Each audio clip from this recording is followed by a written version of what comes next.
Welcome, everyone, to the Mining and Metallurgical Society of America webinar series. MMSA is an association of mineral resource professionals whose members represent all facets of mining and metallurgical interests, both domestic and internationally. If you are interested in becoming an MMSA member, please be sure to check out our website at mmsa.net for information on the application process. MMSA has always been a cohesive group of senior people from the mineral industry. The society is dedicated to increasing public awareness and understanding about mining and why mined materials are essential to modern society and human well-being. The society concerns itself with fundamental principles and with problems facing the industry in areas such as legislation, economics, and education, as well as environmental concerns, labor relations, and health and safety. Representatives of the Society from time to time testify before legislative bodies and provide advice to federal agencies.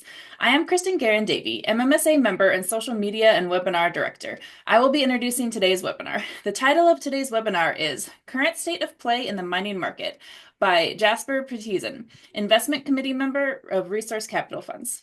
Questions can be entered into the chat. The speaker will answer the questions after the presentation is completed. Please turn off your cameras unless you are asking a question. I'll hand it over to Andrea to introduce our speaker. Hello, thank you, Kristen, and welcome everybody. It's great to see so many folks online here. My name is Andrea Brickey, and I am currently serving as the president of the Mining and Metallurgical Society of America. And I'm glad to have you all joining in, and grateful for our speaker, who I would like to introduce at the moment. So Jasper Bertisen is a seasoned leader in the mining industry with a proven track record of successfully driving strategic initiatives. He has spent the majority of his career in mining private equity with resource capital funds, overseeing due diligence and strategic execution for investments spanning development stage to producing assets across various commodities and global markets. In addition to serving as an investment committee member with resource capital funds, he currently serves on the board of directors or advisory board of several mining and mining technology companies. He is also an adjunct professor at the Colorado School of Mines and holds a Master of Science degrees in mining engineering and mineral economics. Jasper, thank you so much for being here and sharing with us your knowledge and experience. Having me, Andrea and Kristen asked me to provide a webinar on the current state of the market. And at Resource Capital Funds, RCF in short, I'm still an investment committee member there, and every 6 months we go through a process in which we do a deeper dive on the different commodities markets. And the latest one that we did was in February. So most of the materials that I'm going to be talking about today, they are from that February session. And with RCF being a private equity fund, the lens through which we evaluate those commodities markets is really a 5-year view. So it's call it a mid to long-term view on the markets. So we very much look at longer-term trends in the commodities markets, both from a supply and demand perspective, but also look at short-term dynamics in the market and try to figure out whether this is actually a good time to be putting money to work in the commodity space, and if so, what commodities in particular. So that's a little bit of background of where these materials are coming from. Big shout out to former colleague of mine, Rob Gray, who is the chief economist at RCF, who put most of these materials together with the help of an analytics team that works at RCF as well. So one caveat before we jump into the actual slides is that all of these materials were put together before the now infamous Liberation Day a couple of weeks ago. And of course, since then, we've seen tremendous volatility and uncertainty in the market, arguably at unprecedented levels. So I'll touch on some of those dynamics were visible in the current market, but please keep that in mind as we go through this, that uncertainty is probably an even bigger factor than it was when RCF was having these internal discussions back in February of this year. You've of course seen many of these, the obligatory disclaimer. Please don't take anything that I'm presenting with you today and use it for investment purposes, right? Really use this information at your own risk. There's going to be a lot of forward-looking statements and a lot of uncertainty in these statements. So please take that into consideration when taking all of this in. Okay, we'll start with a couple of really long-term structural drivers in the industry, and I'm sure that most of you are familiar with these or have seen them in some shape or form over the last couple of years. But the first one I'd say is a relatively boring one, but it is the most important one and the one that has had the biggest impact over the longest time period. It's really global growth. It's population growth. It's people moving into cities, and it's people moving from middle and lower income into higher income brackets. And with that, their intensity of use, the amount of material that they use on a per capita basis goes up as well. I've got a couple of slides on this to touch on this in a little more detail. Then the second and third bullet on this slide are really called current trends. You know, the first one, energy security, technology changes. That's of course the energy transition. Everyone knows about that. It's EVs, it's wind energy, it's solar energy. It's moving away from carbon fuels. Technology change is arguably a bit more recent. That is data centers, AI, it's miniaturization. So trying to fit technology and applications for daily life into smaller tools. Then number three, geopolitics, again, super topical, especially with the current administration, a ton of geopolitical turmoil around the globe. And I think where we're seeing the impact in the commodities market from this is really around security of supply. So the US, and not really only the US, we're seeing this in Europe and China, other jurisdictions as well. They are really trying hard to secure long-term access to relatively stable resources, in particular in the critical mineral space. And there is a lot of discussion and a lot of investment going into building downstream capacity in jurisdictions around the globe as well.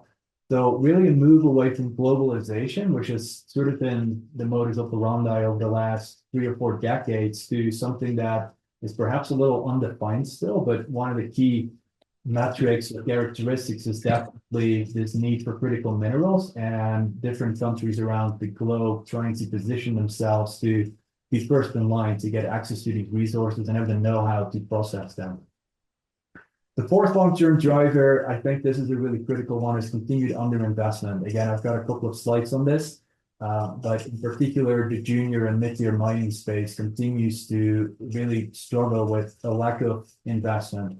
There is very few generalist institutional investors that are paying significant attention to the mining market. And in that context, it is very difficult for junior mining companies to develop and bring additional supply into the market as well. And that's probably a factor we don't see changing anytime soon. Then lastly, sustainability. This one reminded me of the Ernst & Young survey. You probably are familiar with it. Ernst & Young puts out a survey on an annual basis, and it asks key players in the mining industry what they would consider their biggest risks for the next 12 to 24 months. And sustainability or environmental, social, governance issues, ESG, in general, they are always in the top 3. And I think really what that means to the sector and to future supply and demand is that it's increasingly more difficult to bring resources into the market. So the pipeline isn't particularly robust, and things that are in the pipeline are probably going to take longer to develop and are going to be more challenging to develop from an environmental, social, governance perspective. So looking at that first one, global growth, right? This is that sort of stable, somewhat boring, but super important driver of longer term demand within the commodities markets. Couple of things to flag in this chart. That gray shaded area, that is the total global population growth over the last 60 odd years. So we're at just over 8 billion people right now. Very consistent, slow growth. I think the more interesting line is actually that blue shaded area, which shows the global urban population. So this is people that are moving from rural areas into urban centers. And as that happens, they of course require infrastructure, they require significant housing projects. So urbanization is really one of the key trends around long-term global demand for hard commodities.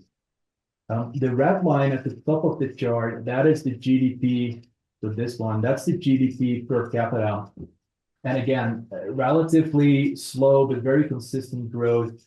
And as GDP grows, of course, people have got more to spend, and a lot of that expenditure will go into cars, refrigerators, but also infrastructure projects, bridges, those types of things. So again, a great proxy for commodity demand. This one goes a little deeper into some of those bigger trends. We'll start with this chart on the upper right-hand side. And this shows the world population on the x-axis and the relative income, or the actually absolute income for these people on the y-axis. In green, this is the high income population, and then the yellow and red is the middle income, so lower middle income and upper middle income. And when you look at the sheer numbers, there's just over 1 billion people right now in high income countries or in high income situations. There is just over 6 billion in these yellow and red areas. So there is an enormous number of people that are looking to climb the ladder and ultimately become upper and high income citizens on this planet. And with that, one of course would expect a very significant growth in demand as well. The chart on the left there, this just illustrates that 2/3 of those people roughly live in Southwestern Asia. So that's really, I think, a key area to pay attention to over the next couple of years, just given the sheer number of people that live there and the sheer number of people that currently live in middle income conditions that are hoping to climb up into that high income. Now, one other thing to point out is the chart here on the lower right. This one shows the capital intensity, the intensity of use for copper in this particular case per capita. So this shows how much copper is being used per inhabitant for different countries. And if you take an example, take Japan, for example, which is this brownish line right here. After the Second World War, after Japan was being rebuilt and industrialization was happening, you see a very significant uptick, a very significant rise in how much copper is being used on a per capita basis in Japan. Then once the economy basically has what it needs, sorry, let me go back, here we go. You start seeing economies transition away from manufacturing, away from heavy industries, and more towards services like banking, consulting, those types of things, and they start outsourcing manufacturing. That happened in Japan. It happened in most European countries. The US has gone through a similar thing, which is the blue line. Now, when you look at China, though, the red line, they've had tremendous growth in the last couple of years.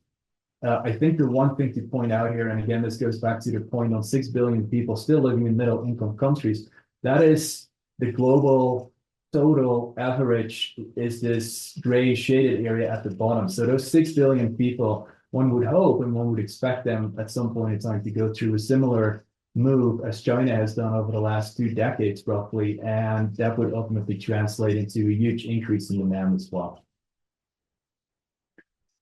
So moving on to some of the key trends that we're seeing over and above that very long-term stable demand growth. A big one, of course, in the last 10 years or so has been the energy transition. I'm sure you've seen similar charts like this before.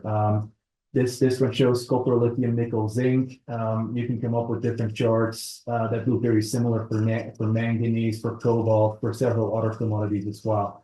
I think the key takeaway here is that over the next 10 to 20 years, there is very significant absolute increases in supply required to meet what is generally forecasted to come from this energy transition.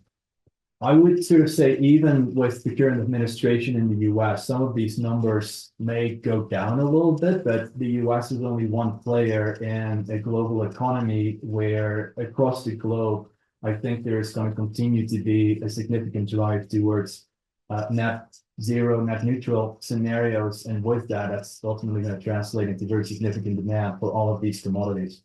So this one won't go away. Again, some uncertainty is being introduced. The IRA has recently been canceled.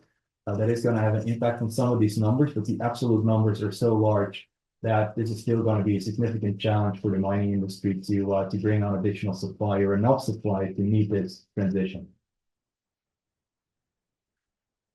Another key trend that I briefly spoke about is this technology change that's happening.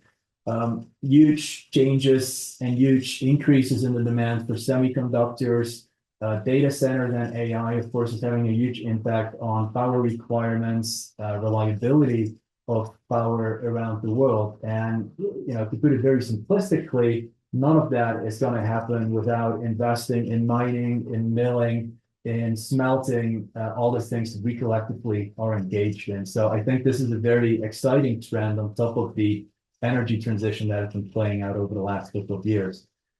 We are seeing a lot of people outside of the mining industry starting to pay significant attention to both this one as well as the energy transition. But I would say that most generalist institutional investors aren't really positioning themselves yet. I think a lot of these firms are trying to figure out where to put their money, how they can access it, but mining by and large is still seen as a somewhat unique and perhaps a somewhat challenging sector for people to invest in. So we haven't actually seen a lot of money flow into the sector, even though this is probably front page news in a lot of countries around the globe right now. So those are some of the longer term trends that RCF sees in the market. We'll dive into a couple of call it industry indicators, some signals that help us understand where we think the market is right now. And in order to do that, I want to spend a little bit of time on this chart here. This is something that Rob Gray, the chief economist, came up with a couple of years ago, and it illustrates the cyclicality in mining.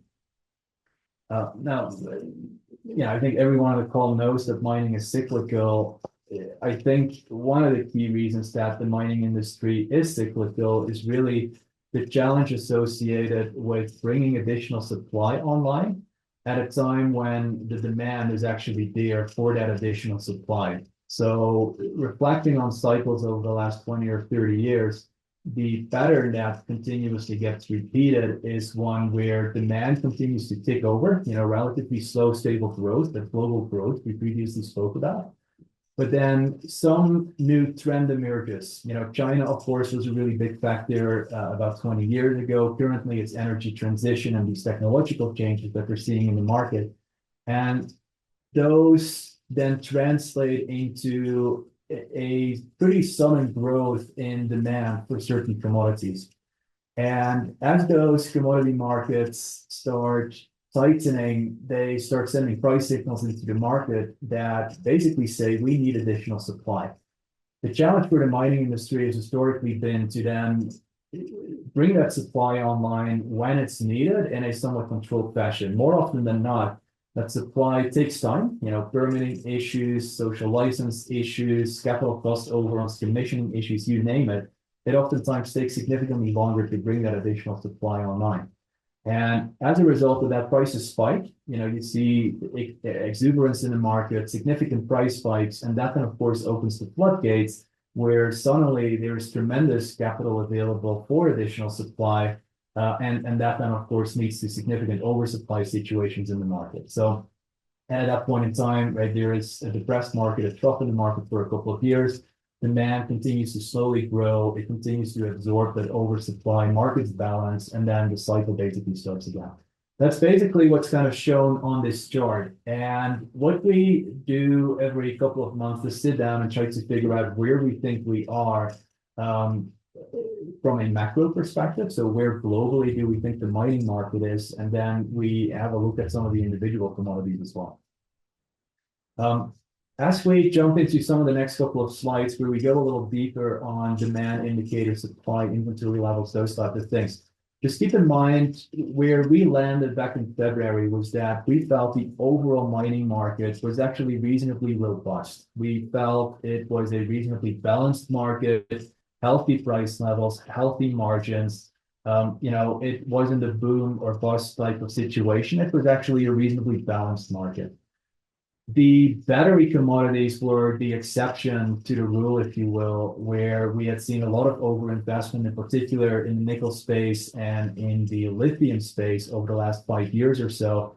There is overcapacity in that market, and it is going to take a little bit of time, potentially a couple of years, for those markets to stabilize again, for supply and demand to be a bit more balanced. So by and large, individual commodities sit in different stages on this wheel that represents the cycle. But overall, we felt the macro environment for most commodities was reasonably balanced, except for a couple of the battery commodities that are probably going to be challenged for a little longer.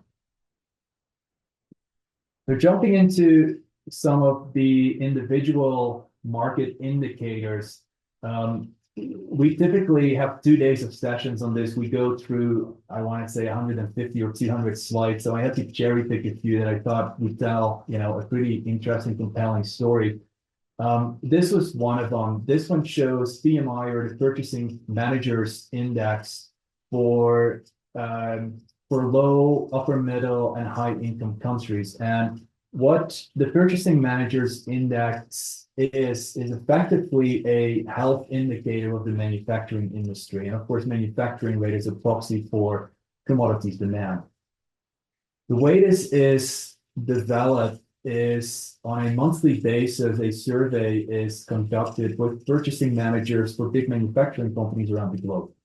And these purchasing managers, they share information about the pipeline that they are working on, the number of orders that are coming in.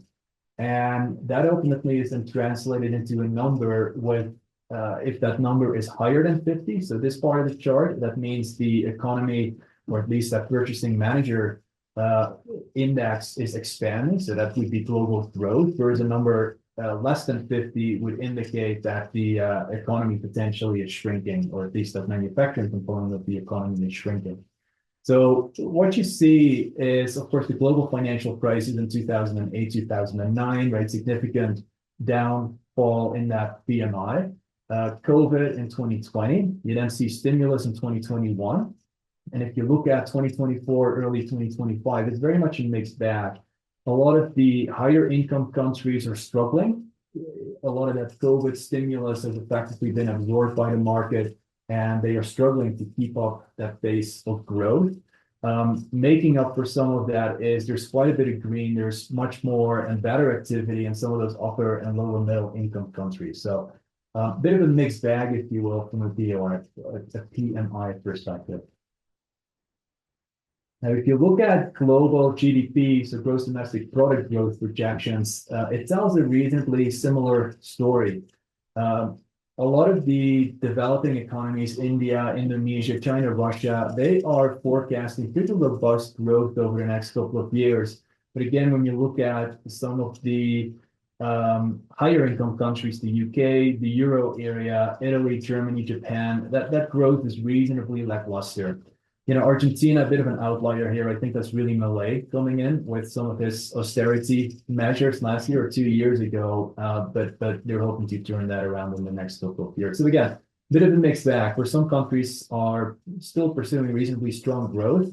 Some others are struggling, keeping their head above water, but it's definitely not the 2 or 3% growth that would be immediately having an impact on the global commodities market.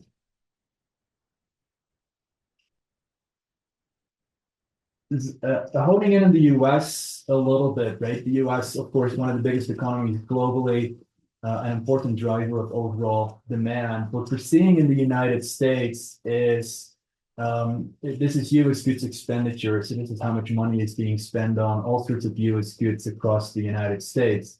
Again, you're seeing this COVID stimulus coming in 2020, 2021, driving a very significant spike after, of course, it fell off in 2020 itself. And since then, that growth has been pretty flat. It is strengthening a little bit in that second half of 2024 going into 2025, but in all likelihood, with current global uncertainty, that flattish kind of growth, very modest, slow growth is probably continuing. And that's kind of shown on this slide as well, which goes a little deeper into US goods and looks at durables in particular. This is a sentiment survey that is done by the University of Michigan, and what it shows is housing purchases, vehicle purchases, and then large household durables in green. And across the board, those numbers are less than 100, which indicates that people are significantly, less positive on making these type of purchases, less intense on making these type of purchases than they were this time last year. So we got a bit of a mixed bag where U.S. consumers are still spending significantly on goods, but the larger purchases, which are of course the ones that require most commodities, those are not as rosy, not as robust as they have been historically.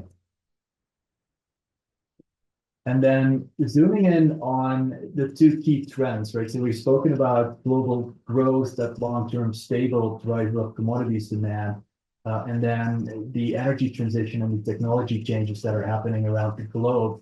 The next two slides are going to hone in on those. This first one here shows the energy transition, in particular electric vehicles.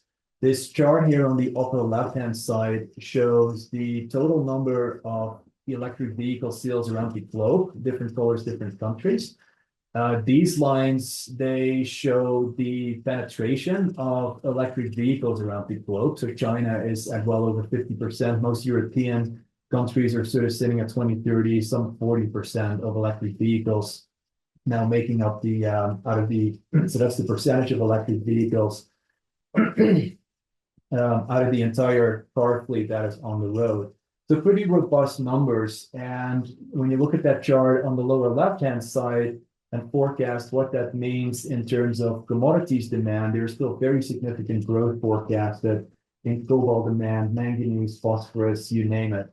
And of course, those numbers are going to change a little bit as different battery technologies get traction. But regardless, a commodity like copper or a commodity like lithium or aluminum, they are going to benefit almost regardless of the ultimate battery technology that is going to succeed. So very robust numbers still in the electric vehicle space.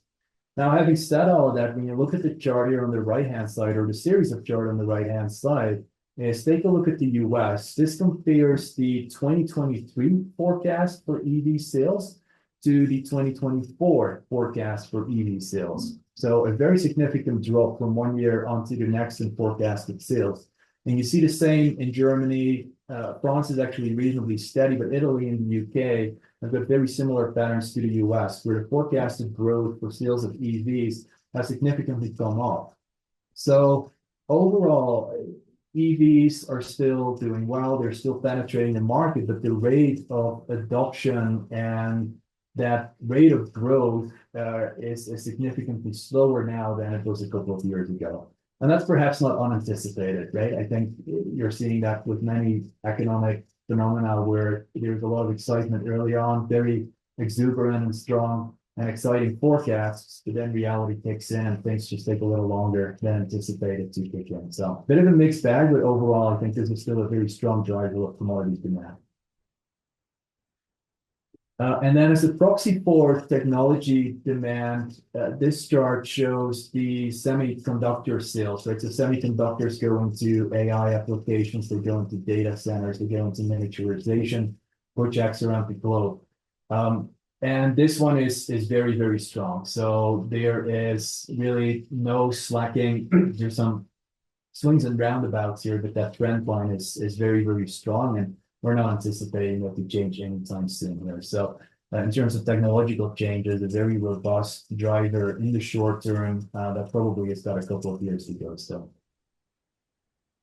So look, overall demand, I'd say it's a bit of a mixed bag. Very strong long-term drivers that are robust. They're very much intact. But I think that short-term uncertainty is probably going to result in capital commitments being delayed. It's going to perhaps slow some growth, slow investment in new projects around the globe, not mining projects, but new manufacturing facilities, big capital commitments that are being made that would otherwise require a lot of commodities. So demand is a little bit of a mixed bag, I think, but when you do take that 5-year view, still very robust and very comfortable. So next couple of slides will touch on a couple of other market indicators that RCF will look at to get a good sense of what's going on in the market. The first one is margins across the industry. In this particular case, it shows the EBITDA margin for, these are averages, obviously, for base metal, copper, gold, and bulk commodity producers around the world. And I think what it shows is that base metal margins are more or less in line with averages. That's the blue line, the solid line here in the middle. Copper margins, same story, reasonably robust, but they're not particularly strong. They're definitely not weak either. So, right, indicative, I'd say, of a reasonably balanced market where there is definitely room for upside. There's some room for downside, but I wouldn't anticipate any crazy swings from here in a reasonably balanced market.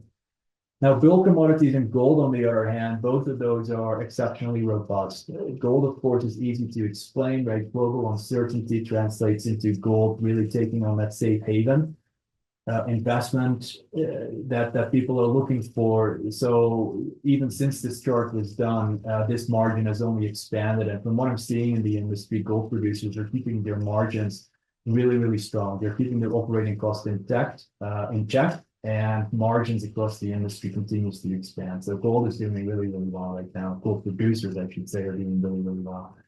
Same story with bulk commodities, although that market seems to be a bit softening. So overall, in terms of margins, there is a bit of room for upside in most of these, in particular the base metals, but they're not crazy. They're not crazy low, they're not crazy high. Another indicator is price levels and how those prices compare to trends over the last couple of years. What this slide shows is the minimum and the maximum price over the last 5 years for a range of different commodities.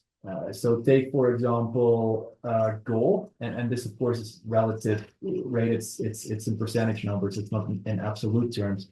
If you look at gold, for example, gold is currently, or when the chart was put together a couple of months ago, gold was trading effectively at an all-time high, or at least a 5-year high. Silver was similar. Silver had some downside over the last couple of years, but again, currently that black dot, it's right at the upper end of the range. When you look across the commodity space here, it's really the precious metals, so gold and silver in particular. Let's see, uranium is doing relatively well. It's up 200% from its low. And molybdenum is doing reasonably well too. So really gold and silver, right? If you want to sort of hone in on the key commodity markets. So those markets doing really well. On the flip side, lithium, of course, is kind of the big loser in this chart, where lithium is very significantly off of its highs over the last couple of years, really indicating that that the lithium market has gone through a bit of a cycle here over the last couple of years where a lot of additional supply was brought into the market. Oversupply situation was created, and it's probably going to take a little bit of time for the market to absorb that oversupply back into the market, for prices to stabilize, and for lithium to start sending a price signal again that additional supply is needed. I'd say precious metals on the positive, lithium on the negative. Those are kind of the outliers. Everything else is actually sort of reasonably in the middle of its price range over the last couple of years. So again, a bit of a mixed bag. Not screaming that prices need to go up or down one way or another. Another thing we, of course, look at is inventory levels around the globe. This shows base metals. And what the chart shows is that for all of the base metals, we are seeing inventory buildup over the last 6 months or so, last 12 months probably.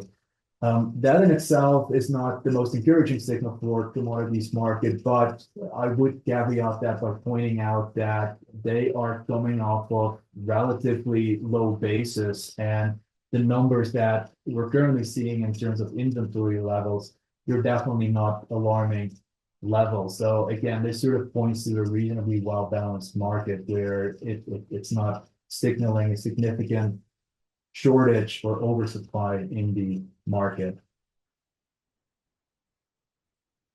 Another factor, I'd say this is a really good indicator of how hot the market is currently. And then on top of that, a really good indicator for potential supply, call it 10, 15 years from now, is exploration expenditure. And when you look at current exploration expenditure levels, they are reasonably robust, but they are still not as high as the early 2010s when prices were, of course, going through the roof and people were really throwing a lot of money at the sector. One thing to recognize, though, is that, of course, the mining market since the early 2010s has grown quite significantly. So this is not inflation adjusted, and arguably, those numbers are relatively modest compared to where they were in the early 2010s. Now, a couple of things that I think are interesting to point out in this chart is that first off, 70% of the exploration expenditures are for copper, which is that orangey red color in the middle. This one here, and gold, which is of course the golden color here at the bottom, with gold being the main driver. And when you think about energy transition, when you think about technological changes, critical mineral security of supply, those current trends that we're seeing in the market, we're still only seeing modest levels of exploration dollars being diverted to those sectors. So overall, when you look at this through a longer term lens, I think this really leads to a lot of questions around where is that additional supply going to come from to satisfy the energy transition needs, the technological changes that are going to require a lot of demand as well. So this, I think, is indicative of probably the market having supply challenges over the next 5 to 10 years, which of course would create a longer term cycle and strengthening prices. Another one that we consistently look at is the level of capital expenditures across the industry. And this was probably the most surprising chart that we looked at earlier this year. Again, a similar story to the one we just saw in exploration, a lot of capital being invested in the early 2010s on the back of exceptionally strong prices. A very depressed market environment thereafter, once that oversupply hit the market. But over the last 3 or 4 years, we've seen pretty consistent capital being spent in the industry, a lot of which, of course, is into new supply as well. This one surprised us, and when we took a deeper look at it, it's really the major mining companies that are building new projects, and they are adding capacity to existing projects. Some of that is simply mines that have been operating for a long time, moving into lower grade resources. So in order for their production profiles or their production levels to be at more or less the same level, they are going to have to increase processing capacity pretty dramatically to keep the same output. That arguably doesn't count in terms of bringing additional supply on market, but we have seen projects like QB2 down in Chile, which are enormous, and they do make a difference to the bottom line in the copper market as well. So this one was a bit surprising, where we do see majors pretty consistently spending at this point in time to both replace depleting resources as well as bringing additional resources online. Industry market cap. I could have picked a lot of slides to sort of show that the market is relatively fairly valued, or, it's not overvalued, it's not undervalued, or I should say it's not highly valued, it's not particularly lowly valued. Market cap relatively similar to levels that we've seen over the last 20, 25 years or so. But again, take into consideration here that this is not inflation adjusted. So those current numbers that we're seeing, they're reasonably healthy. They're definitely not as high as, say, the early 2010s. So from an investing perspective, it's not super cheap. It's not overvalued either. You probably want to be a little picky and want to be careful where you put your money right now. This slide really shows a similar dynamic around market cap, but much more from a global perspective. So this compares the mining industry as a percentage of global equities, and that trend that's shown in the left-hand chart is obviously very clear. Mining represents, so this is global mining companies publicly listed. They currently represent just shy of 1% of the global equities that are publicly listed, down from 10, 11% in the 1970s, 1980s, and it's just been a very consistent decline since then. So this again, I think, really shows that that paradox, if you will, where a lot of people are aware and are talking about energy transition, technological changes, critical minerals, defense applications, all of that. They're aware that capital is not yet flowing back into the industry, and valuations across the board and the absolute value of the mining market relative to the global market is very, very small and continues to dwindle. That chart on the right-hand side, you've probably seen similar charts. It shows the market cap of NVIDIA. I think this was done back in May. Yeah, just a couple of weeks ago, this was updated.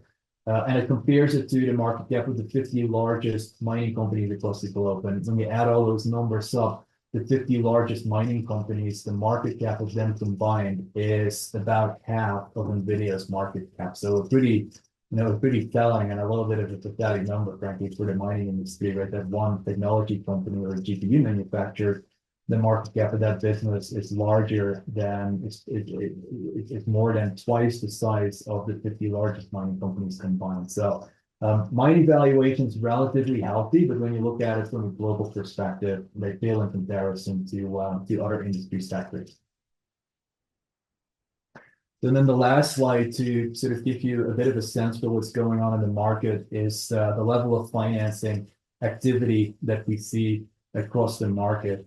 So this chart, it shows debt funding, it shows equity funding, and then some other mechanisms as well. So that would include loyalty and streams, for example.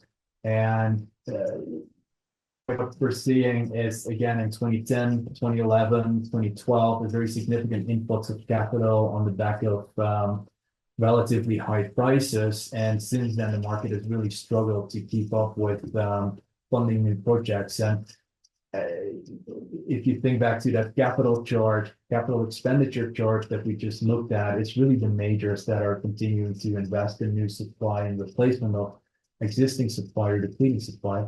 It's not the junior mining market. So juniors continue to struggle. There is few institutional investors that are willing to make bets in this market, and that's unlikely to change, I'd say, in the short term. So look, hopefully that gave you a little bit of a sense for some of the things RCF has looked at, some of the long-term trends it monitors, and I'd say it has a lot of conviction around, as well as some of the shorter-term dynamics that we're seeing playing out in the market that, of course, have an impact on whether or not we think the current market environment is a good one to be putting capital to work in. So a quick summary, very strong, robust long-term drivers, right? Global growth in terms of population, intensity of use, nothing changes there. That will continue to happen. We're seeing continued underinvestment in the industry, especially in the junior and mid-tier market. The majors are making up for some of that, but still that overall level of capital expenditure is not enough to drive the supply growth needed to meet that additional demand coming from the energy transition and the technology transition we're seeing. So, in the longer term, I think a very robust market outlook. In the short term, though, definitely a lot of uncertainty. I think uncertainty when it comes to decision making for big capital projects, that's probably going to result in delays. It's going to result in volatility in the market and probably a somewhat directionless market over, the next 12 months. But that could be optimistic, could be pessimistic. But, it will take some time for things to settle down. And almost on a daily basis right now, we're seeing surprises come out of the current government that do have an impact on capital commitments and investments being made around the globe. That then, of course, have impacts on commodities demand as well. We are seeing major mining companies investing. Interestingly, we are seeing governments investing as well, especially in the critical mineral supply chain. We are seeing a lot of governments, not just in the United States, but across the globe, coming up with grant incentives and other schemes to really try and promote long-term critical mineral supply chains being developed in country. So that's an interesting aspect of the current market. And we do see projects being developed by governments that otherwise probably wouldn't be getting off the ground. I don't know that the private private capital arguably wouldn't be backing some of the projects that are currently being funded by the government. So look, remains to be seen whether those projects are going to be successful, but in the short term, the government is injecting quite a bit of capital into additional supply coming into the market.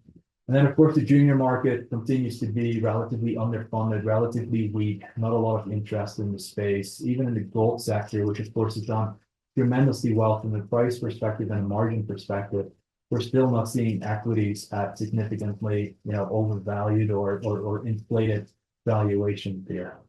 So what does that mean? For RCF, it very much means that we think you got to be patient. You got to invest in defensible assets. You don't want to be surprised by uncertainty and significant volatility. You really want to be sticking with assets that have the wherewithal to withstand a potential downswing in the commodities market for a 6 to 12-month period. So look, short term, I'd say it's quite challenging to position yourself in the longer term over the next 5 to 10 years. I think definitely a very strong market. So I'll wrap it up with that. Thank you. And Andrea or Kristen, I'll hand it back over to you. Great. Thank you so much, Jasper. Thanks, Jasper. That was really great. Very informative. Lots of good takeaways there.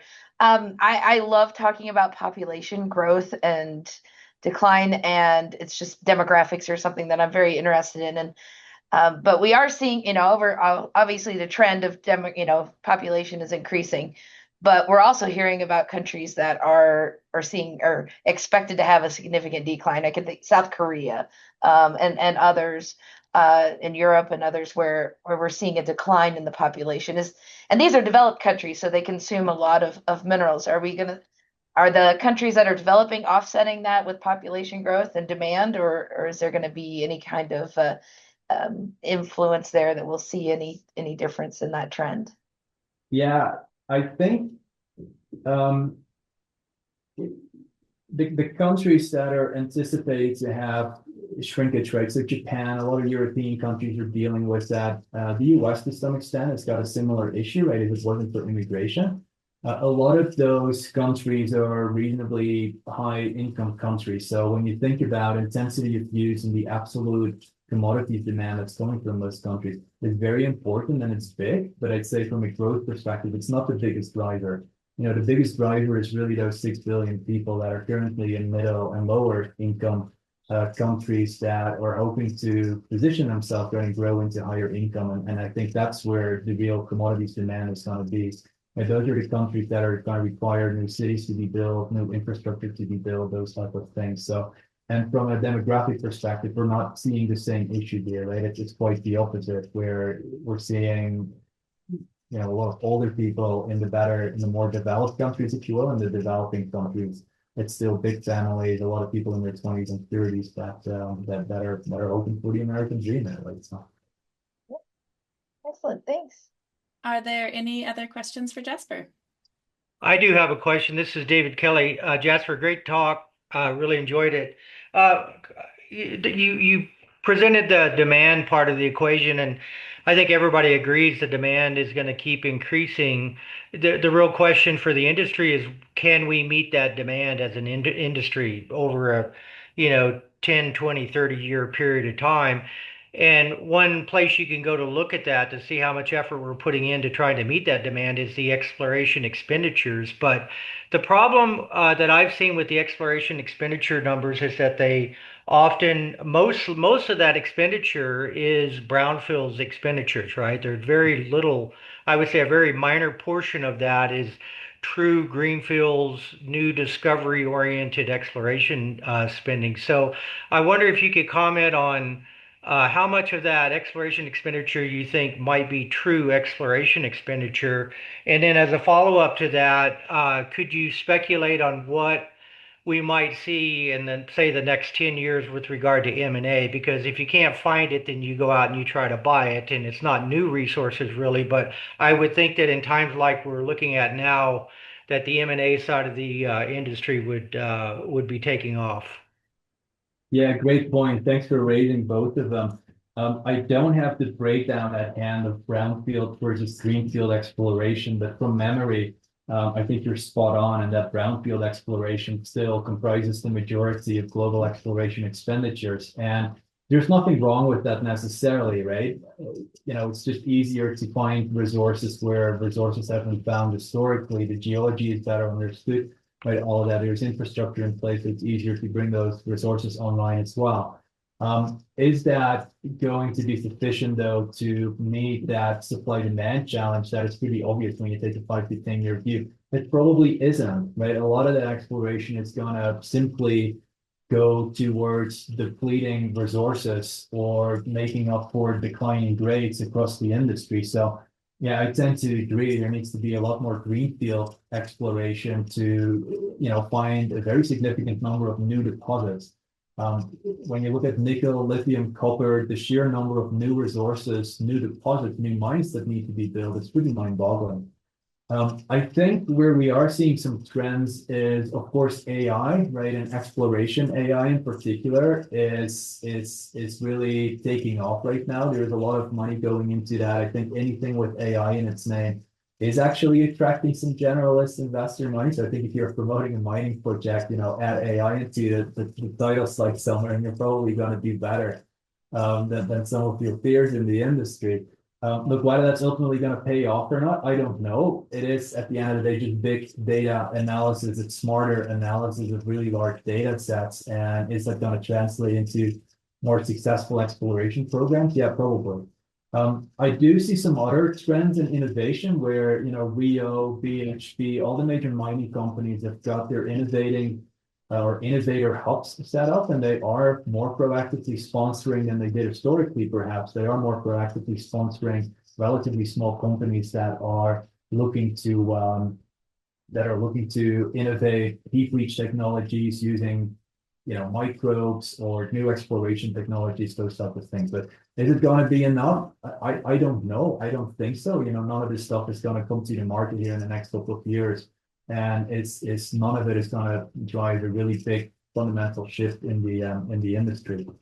And with respect to your question on M&A, I actually had a slide on that in one of the earlier drafts. I ended up taking it out because I had to be a bit picky, but I 100% agree with you. I think positioning yourself in a strong junior that has got access to a good quality project, yeah, I do think that is going to be a significant way for major mining companies to not only grow, but also just make up for or replace resources that are being depleted. So yes, I think M&A is going to continue to strengthen over the next couple of years. Thank you, Jasper. Great. Let's see just a comment here from Ray Ann. Thank you. I find the market response during COVID-19 very interesting. Well, with that, many thanks to Jasper for his excellent presentation, and thank you everyone for attending this webinar. Our June webinar is presented by the Women's Mining Coalition and will be on a wrap-up of the fly-in from earlier this month. We will announce the date on LinkedIn and through Eventbrite in the coming week. All of our webinars are uploaded to YouTube and can be accessed through the MMSA.net website. The video of this webinar should be on the website within a week.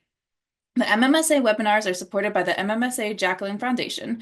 We will post on our LinkedIn pages when the video and slide are posted on our website. If you are interested in becoming an MMSA member, please be sure to check out our website for the application process. The webinar is now ended. Thank you.